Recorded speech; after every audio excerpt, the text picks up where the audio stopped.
A Study in Magic by Books of Change. Chapter 35. The Heart of the Matter. So, from a scale of 1 to 10, how wretched do you feel? That was the first thing Watson said to Severus when he appeared in 221B the day after the utter debacle of a Quidditch match 24 hours previous, and Potter's second subsequent fainting spell following an exposure to the Dementors, which of course led to a panic attack and a second trip back to London. Watson gave him a once-over, directed him to sit, and went to the kitchen to make an herbal infusion that smelled strongly of chamomile. "Isn't that a leading question?" asked Severus, taking a seat. "It's not if you're eliminating the stupid," Watson replied, handing over the cup of hot liquid smelling chamomile to Severus. "You can't tell me you're okay, because you're obviously not. When was the last time you slept without a sleeping aid of some sort?" "I'm not your patient." "No, I'm your friend." Severus exhaled slowly through his nose. There was no doubt Watson belonged to the resolutely and inflexibly moral species of human, and yet, unlike others of the kind, Severus wasn't gasping and bleeding raw at the constant disapproval of his disinclination and inability to meet their moral standards. He frankly didn't get Watson's limits. Where did the mercy end, and where did the condemnation start? All he knew for sure was that Watson's enjoyment of his company and interest in his well-being were quite genuine. As Holmes once said, Watson had no talent for fibbing. "So what's up?" Watson asked. "We are no further in catching Black than we were before," Severus grumbled. "The Dementors are no help. Not that it surprises me much. Why would they care if Black is captured or not, so long as they have human prey to absorb all things good and positive from?" "So you prowl around the castle and grounds doing the job for them," drawled Holmes, eyeing Severus in that penetrating fashion that never failed to grate him. "No wonder you're having trouble sleeping. Should we start worrying about your sanity?" "I have my way of fighting Dementors," said Severus haughtily. "Of course you do," said Watson deadpan. "You're obviously doing a great job. Keep at it, Snape, but be careful. I'd hate to lose my second favourite." Severus felt a smirk tugging the corner of his mouth. "Who is the first?" Watson pointed at Holmes, who looked very pleased with himself. Severus huffed. "So, to business. What do you know about Sirius Black, and how far are you in your investigation?" "You assume we're investigating it." "Don't be coy, Holmes." Holmes shrugged. "Hard to conduct an investigation when you refuse to let us view the crime scene and scrub it down before you even let us know there was a crime." "I see," Severus sniffed. "What is your child's status?" 5 on the trauma scale. If it doesn't go down to a 3 by this evening, we're taking him to his old therapist." "What is a 5? "Persistent nightmares and insomnia, and accidental magic exploding objects in the flat on an hourly basis." As though on cue, the human skull on the mantelpiece flew off of its resting place after a small localized explosion. Sighing, Watson scooped up the skull, which sported many cranial fractures, and placed it back on the mantelpiece, where the mirror on the back was similarly cracked in many places. "If that is a 5, I shudder to think of what is a 10, Severus declared. "You don't want to see it," said Watson darkly. "Trust me." Severus huffed and took a sip from his mug. The tea tasted flat and almost sour to his palate, so Severus pulled a face. He had just enough manners not to comment on it, just the same way he knew better than to voice his sneering thoughts. What a weakling, dwelling in sad memories and painful recollections, like all those who can't control their emotions and put their heart on their sleeves. "Shut up," growled Holmes abruptly. "You're wrong." They would figure Holmes could read his mind without the benefit of magic. "What am I wrong about?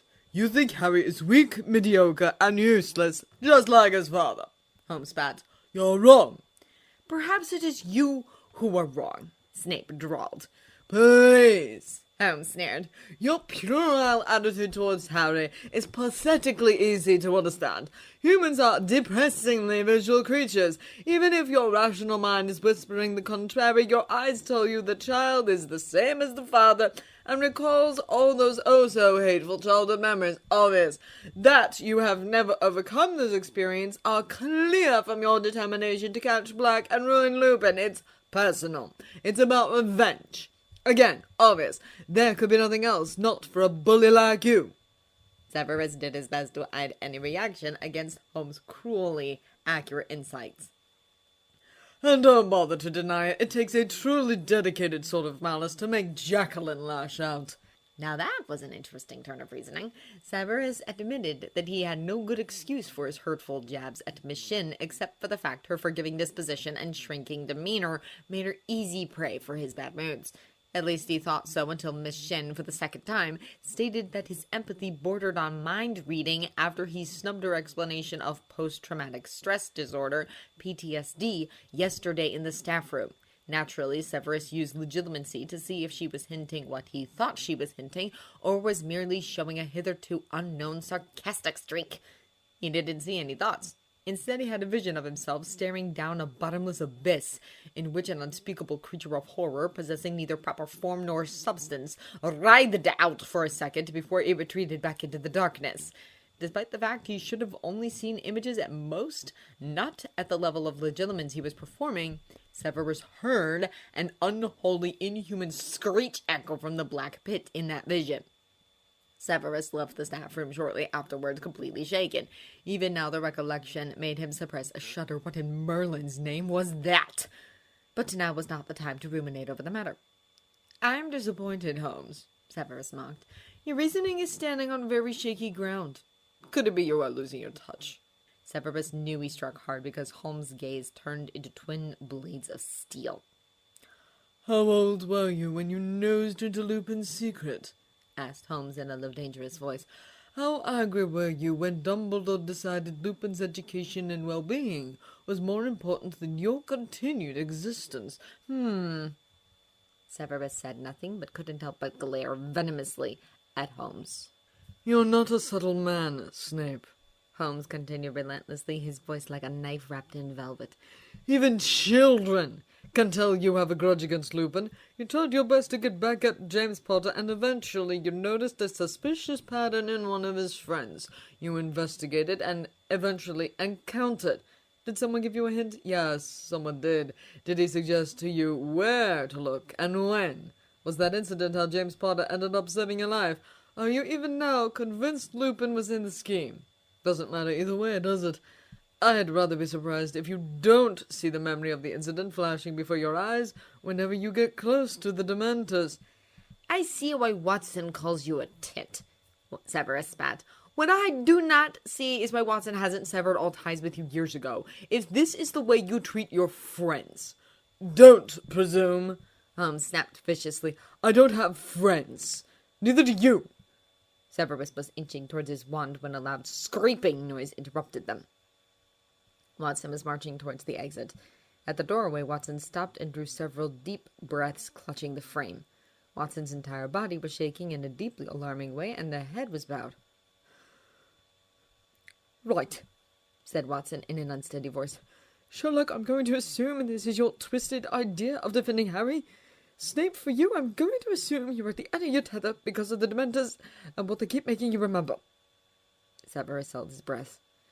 From the corner of his eye, he could tell Holmes was doing the same.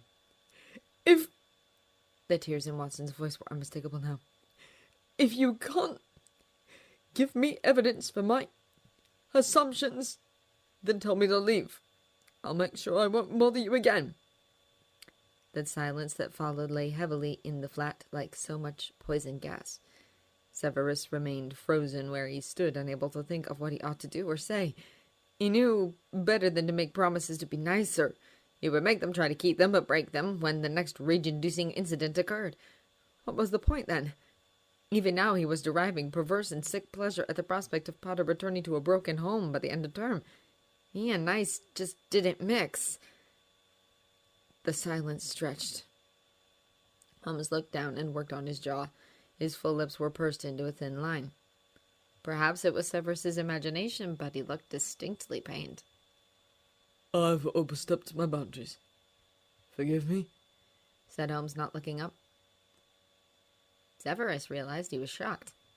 The apology's existence was surprising enough, but the remorse behind it, it sounded real. Clearly, Holmes was a better actor than he gave him credit for. Or he was a better man. Watson exhaled deeply. "Don't talk to me right now," Watson snarled. "I'll let you know when it's safe. Snape, your silence is honest enough for me. Now get out. No Christmas presents for you, but I'll send a card. Check your mail. And with that, Watson went away. Severus disapparated shortly afterwards. In his haste to remove himself from the premises, he brought Watson's mug with him. At least, Severus thought dully as he stared at the iron gates of Hogwarts. He had an answer to the mystery that gnawed on him for the last 2 years. Why did Watson let it get away with so much? Other concerned parents would have raked him over the coals long ago. The answer was, he wasn't. Watson was simply bending over backwards to accommodate him as a friend. When was the last time someone was willing to do that for you? Holmes was right. Neither of them had friends. They only had one. Sherlock was seated in his customary leather chair, eyes closed and arms on the rests. The weak early November afternoon sunlight filtered through the double windows. Aside from the rumble of car engines from the street, the muffled footsteps from the flat below, water dripping from a tap somewhere, and small explosions from upstairs, it was still and silent inside 221B. Sherlock was as immobile as the rest of the objects inside the living room. It was as though he became as lifeless as they. His first movement in hours was that of opening his eyes when his mobile phone chirped. Without checking the phone, he gracefully rose to his feet and strode upstairs to the second floor. He didn't pause to acknowledge the ruined chest of drawers on the mid-landing, or the shattered picture frames, or the burnt wallpaper on his way up. Sherlock paused at the bedroom door, made to look like a blue police box. It was slightly ajar. Rather than entering, he peered through the crack. The room inside looked like someone lobbed a crate full of grenades and detonated them one by one. Smoking craters decorated the walls, the posters were singed, the wardrobe in the corner and bedside table were both listing to the side, and the desk was more or less kaput. The only piece of furniture that was left miraculously intact was the bookcase. Despite evidence of several explosions that occurred in very close proximity, the case was entirely free of damage. The two people inside the room were also quite unscathed, if tired-looking. One of them was asleep face down, and the other was sitting next to the bed, running a hand through the sleeping one's hair. Sherlock drew the door completely open. John looked back. Harry didn't wake up from the exhausted sleep he'd fallen into. Sherlock stood in the doorway. Are we good? He asked. We're good, said John. You and Snape? Absolutely not. Sherlock relaxed his tense shoulders. I shan't cry over it. No, I don't suppose you will. Sherlock padded noiselessly inside the bedroom. He took the spare chair, placed it next to John's, and sat on it. John leaned in as soon as he did so, resting her head on his shoulder. They sat like that for a long time. So how is the second great break into Hogwarts going? Asked John. The previous co-conspirator is not amenable, nor has an appropriate excuse for the kind of trip we require. So we move on to Plan B. How is the prospective co-conspirator? Extremely resistant. But he's coming around. He doesn't even flinch at the MMN phones anymore. That wasn't the person I had in mind, but the possibility is intriguing. Wait, you were talking to Jack? John sat straight to stare at Sherlock. Sherlock gave John the, "Are you stupid?" look. Dementors are not fooled by disguises because they sense people through their emotions. So even if we borrow Harry's invisibility cloak, the Dementors would still sense our presence if we use a legitimate entryway. All Flu network connections to Hogwarts from the outside have been shut down because of Black. Therefore, we must find the secret passageway through which Black had accessed Hogwarts this past Halloween. For this, Jacqueline is more than adequate for the job. John frowned. Why do you think he used a secret passageway? It is public knowledge. Filch the caretaker knows all the secret passageways. Implication: multiple secret passageways exist in Hogwarts, most of which are known to one person or another. Hogwarts has security measures that disallow entry via flying and apparition, and Hogwarts is temporarily disconnected from the Flu network. Therefore, the way to enter is physical entry by foot. We know from last year it is foolish to think someone has exhaustive knowledge of Hogwarts, be it the headmaster or caretaker. Chamber of Secrets, case in point. Therefore, a secret passageway Black knows about, but Filch and Dumbledore doesn't know, or does know but thinks is unusable, must exist, said John thoughtfully. But house elves can vanish and reappear inside the castle, Harry said. What if he's using a house elf to enter? Sherlock and John turned to stare at him. Harry blinked up from where he was previously thought to be sleeping. Sherlock let out a guttural sigh. Obscure, First-hand knowledge, I knew it would throw off my reasoning. Don't you have to own a house elf for them to follow your orders? Said John, smiling. Somehow I doubt Black owns one of the Hogwarts elves. And what if this only works for the elves and not for people? Oh yeah, Sherlock sighed again. Might as well get this over with, he said. Harry, this part of the case is, as they say, your game. Harry raised his head and propped himself up low on his elbows. But in terms of knowledge of Hogwarts, yours will always be greater than mine, said Sherlock, sounding rueful. You live there!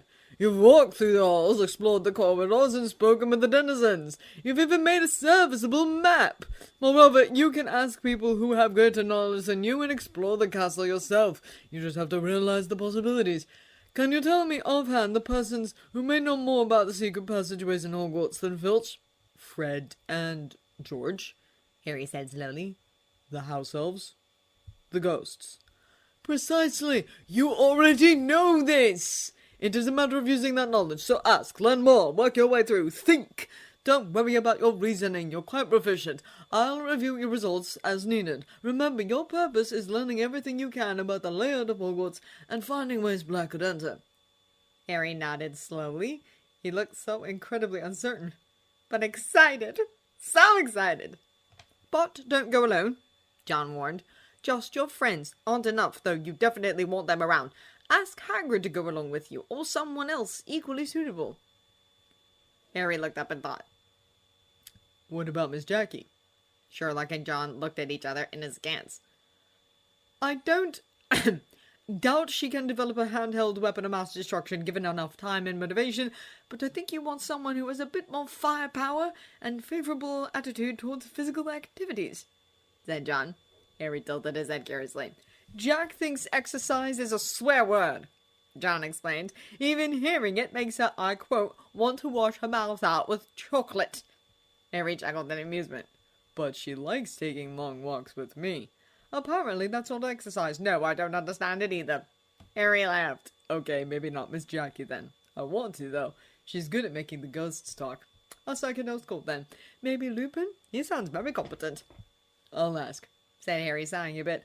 I want to ask him about the Dementors anyway. Good thinking, said Sherlock, nodding in approval. There is bound to be methods to fight them.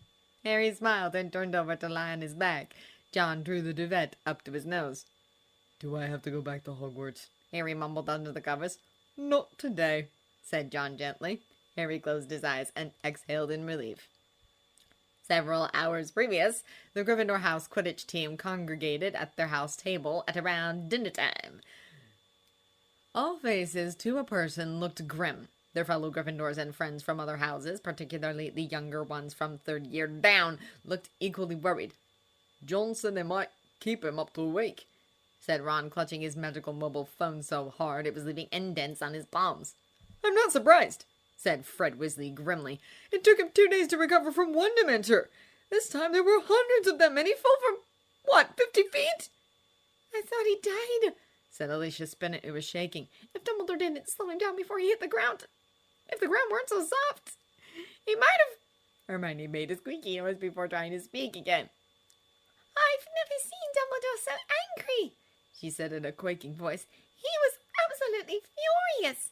The way he was shouting at the Dementors for entering the grounds. They definitely cleared off real quick, muttered George Weasley, though it might have been the silver stuff he was shooting at them. A pause. Harry's coming back, Oliver Wood muttered in a low voice. And we won the match, even though we're only 20 points ahead. That's good news. But if the Dementors come to the next one, McGonagall might actually put him on reserve. I'd hate to replace him. He's the best seeker I've ever seen. He'll figure something out, Oliver, said Angelina soothingly. He's pretty resourceful. And Harry's the best spellcaster in his year, piped Colin Creevy. The Gryffindors talked a bit more after the food appeared. The handful of Ravenclaws and Hufflepuffs who'd come over left to join their housemates. Eventually, most of the students cleared off from the Great Hall to do whatever else they had in mind. 3 third years and 2 second years stayed behind in the nearly empty Great Hall to discuss something that had been bothering them for a very long time. Why do Dementors affect him so badly? Asked Ginny Weasley. Her eyes were bloodshot and she looked way under her freckles. I mean, they're horrible. Absolutely horrible. But why? Post-traumatic stress disorder, murmured Julia Lestrade. Everyone looked at her. Aunt Jackie said it's probably post-traumatic stress disorder, said Julia. Why? What is it? Asked Neville Longbottom. Julia took a glass cup from the table. Say this is your capacity to absorb stress, she said. You go through your day and stressful things happen. Quidditch practice, homework, classes, a teacher yelling at you, and each time your cup gets fuller and fuller. Julia took the water pitcher and started pouring water into the glass. When it was almost full, she stopped. When your cup overflows, she said, dropping a fork into the glass and thus splattering water, you blow up. But this is for normal people. For people who have PTSD, it's different. Julia dumped the water in the glass back into the pitcher. She took several dinner rolls and stuffed it into the glass until it was almost 70% full. This is what it looks like for a person who has PTSD, said Julia. The stress cup is already almost full, and you can't just dump the cup contents. It's stuck there. Hermione nodded. So they blow up quicker for small reasons because there isn't a lot of space left. But Harry doesn't have a short temper, Neville protested. Different people have different sized cups, reasoned Hermione. Maybe Harry's is a lot bigger than others. Anyway, when he does explode, it's over small stuff, and they're pretty spectacular. But this still doesn't explain what happens to him with the Dementors, said Ron. Yes, it does, said Hermione. Getting close to a Dementor is like using a high-pressure water hose to fill your stress cup. Too much all at once. I wouldn't be surprised if PTSD put hairline cracks on the walls. But that happens to everyone, argued Ron. Why only Harry so badly? The cup model is just one picture, said Julia as she rummaged her tote bag. Here is another picture Aunt Jackie doodled for me. I think this explains it better. She put onto the table a white sheet of paper that had 2 illustrations. On the left side, the illustration was titled Normal, and the one on the right was titled PTSD. Both sides had a mammalian brain drawn over the words recognizes memory. On the left side, there was a small circle that was labeled Bad Memory Trigger. There was a long wiggly arrow that started from the circle and ended at the brain, taking many twisting turns before it did. The right side had a long curved trapezium, also labeled Bad Memory Trigger. The arrow connecting the trapezium to the brain was straight, short, thick, and black. When you remember something, there's usually a trigger, Julia explained. Muggles call it stimulus, like the smell of butter reminds you of toast. Cake reminds you of birthdays. The color of the sea triggers memories of a holiday at the beach. That's for good memories. For bad memories, it's a little bit different. People instinctively suppress bad memories even when there is a trigger because it's unpleasant. So when Dementors trigger all the bad memories, they come up one by one, stronger one first. Everyone nodded in understanding. The problem with PTSD is that your ability to suppress bad memories is weak, said Julia softly. Anything can trigger it. And when it does trigger, you short-circuit to the bad memory. There are no pauses. So when the Dementor triggers all the bad memories, all your bad memories come rushing in all at once, said Hermione in hushed whisper. It quickly becomes too much, so your brain shuts down. Hence the collapsing. There was a moment of silence. All his bad memories, said Ron, looking bleak. Just off the top of my head, I think too many. You know who? Ginny whispered. Sorry, zoo bombing, Hermione said miserably. Foster care? Julia murmured. It could take months, years, before a kid can settle into a family, if ever, and not all of them are good. Coral and the basilisk, said Neville in a very small voice. Now the whopping willow shouted his broom. Ron finished. There was another moment of silence. What do we do? They wondered. Harry stayed in London for 4 days. He was very grateful for the time off. Central London was as far from Hogwarts and his magic as Harry could get without leaving the UK both physically and metaphorically. 221B was small, barely enough to fill one of Hogwarts' larger classrooms, and being a muggle flat in the city, had no garden or growing vegetation to speak of, and everyone used electronics, biros, and paper here.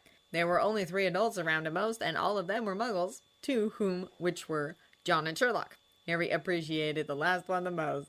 It was nice not having to face well-meaning people who didn't understand what it was like asking stupid questions such as, how are you? Or, how are you feeling? But have Sherlock rake his eyes over him and deduce the answers without saying a word, and have John, who did know what it was like to have horrible memories lurking just behind the surface, let him forget with lots of tussling around in Regent's Park. Harry wasn't sure if he could handle flying even if his broom had survived, as much as he loved his faithful Nimbus and mourned its demise. Harry was able to talk about what happened to him when the Dementors came to the match on Tuesday evening. He mostly recalled voices and smells. Aunt Petunia screaming at him, blaming him for the situation they were in, the high-pitched voice coming from the earpiece dictating what he should say, screams of dying people after the bomb went off at the zoo, the smell of burning human flesh so much like overcooked bacon. But the worst, the absolute worst, was hearing the screaming voice of his birth mother during the last moments of her life, her attempts to protect him, Harry, from Lord Voldemort, and Voldemort's laughter before he murdered her. Harry didn't finish his disjointed summary. The lump in his throat got too large. At any rate, John crushing his face in her bosom stopped him from having to continue. The silence that followed was only broken by the sound of John drawing long, unsteady breaths to hold back her anger. Or tears. Harry looked up when John's hold loosened. John was breathing normally, but the cheeks were wet and the lips were set into a harsh line. Sherlock was standing very close without touching, and his expression was like a carved limestone. I have to go back, whispered Harry. Yes, Sherlock said quietly. Just be careful. The Wednesday morning, Harry was to return to Hogwarts, dawned cold and colourless. Miss Jackie, who was going to escort him back, arrived at 221B not a minute late. Harry thought she looked grey, and it wasn't just because of her clothes. Except for the bleach-white blouse, she was wearing a charcoal suit, a light carbon-coloured Burberry coat, a shimmery silver circle scarf, and jet grey boots that were almost black. Loving the grey? John commented. Yes, said Miss Jackie, and I see your love for imitating 70-year-old pensioners is as strong as ours. Harry thought that was a pretty nice comeback until he noticed Sherlock and John had turned rather grave. She's making fun of my clothes now, John muttered. The Dementors are affecting her worse than I thought. What do you mean? Asked Harry, while Sherlock questioned Miss Jackie over the large iron key she was holding. Jackie has to go to Hogsmeade for her twice-weekly trips to London, explained John. That's 2 exposures to Dementors each week. Jack usually keeps all unkind urges under tight control, but it's obviously slipping. You could qualify making fun of clothes as unkind. Harry thought if the most Miss Jackie could manage on the unkindness scale was lightly making fun of other people's clothes, it wouldn't hurt for her to be a bit mean-spirited on occasion. He also felt sobered at the sheer amount of dedication Miss Jackie poured into meeting the small group ladies and church, and wondered what the Dementors were making her remember. I think you should definitely include Jack in your castle exploration trips, said John. It would distract her from her dark philosophical thinky thoughts. When in doubt, act like you don't understand. Okay, said Harry, nodding. John smiled and gave him a hug. See you at Christmas.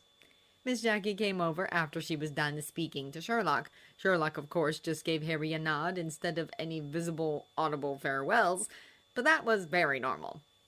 This is a potkey, she said, holding up the key. In some ways, it's better and worse than flu powder. Just put your finger on it. Harry touched the key as instructed. It felt weird doing this. Any moment now, said Miss Jackie, checking her watch. 1, 2, 3. Harry felt a violent forward jerk around his navel when she counted 4. His feet left the ground. He could feel Miss Jackie's thin arm around his back as her bony frame kept bouncing off him. They were speeding forward in a howl of wind and swirling color. His forefinger was stuck to the key as though it was pulling him magnetically onward, and then his feet slammed into the ground. Miss Jackie staggered into him and almost fell over. The portkey flew out of her hand and bounced off the entrance hall floor.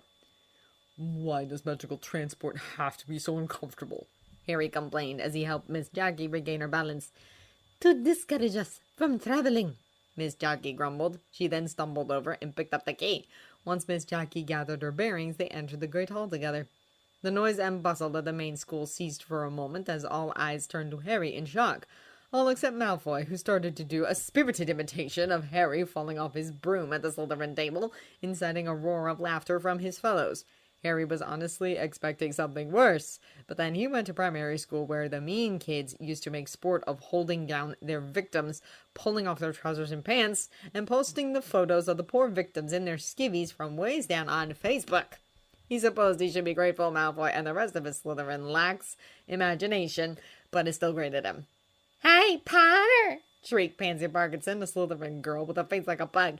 "Potter, the Dementors are coming, Potter! Ooh!" Harry dropped into a seat next to George Weasley at the Gryffindor table, where Hermione and Neville were restraining an irate Ron. The latter three froze when they saw Harry and appeared to be driven speechless. "All right, Harry," said George, passing over the porridge bowl as though Harry just showed up for breakfast as always and hadn't been absent for 4 days. "What's up with you, Ron?" "Malfoy!" said Ron, glaring over at the Slytherin table. George looked up at time to see Malfoy pretending to faint with terror. "That little git," he said calmly. "He wasn't so cocky last Saturday when the Dementors came. Couldn't get off his broomstick fast enough, didn't he, Fred?" "Nearly wet himself," said Fred with a contemptuous glance at Malfoy. "I wasn't too happy myself," said George. "They're horrible things, those Dementors. Sort of freeze your insides, don't they?" said Fred. "You didn't pass out, though, did you?" said Harry in a low voice. "Forget it, Harry," said George bracingly. "Dad had to go out to Azkaban one time, remember, Fred? He said it was the worst place he'd ever been. He came back all weak and shaking. They suck the happiness out of a place, Dementors. Most of the prisoners go mad in there." "Anyway, we still won that last match," said Fred. "We're only 20 points ahead, mind you, but victory is still a victory. We're still in decent standing to win the Quidditch Cup. Malfoy can take that and suck on it." Malfoy had definitely come off worse both times he and Harry faced each other in a Quidditch match. After the first time, Flint, the Slytherin team captain, yelled at Malfoy for not noticing the snitch that was right on top of his head.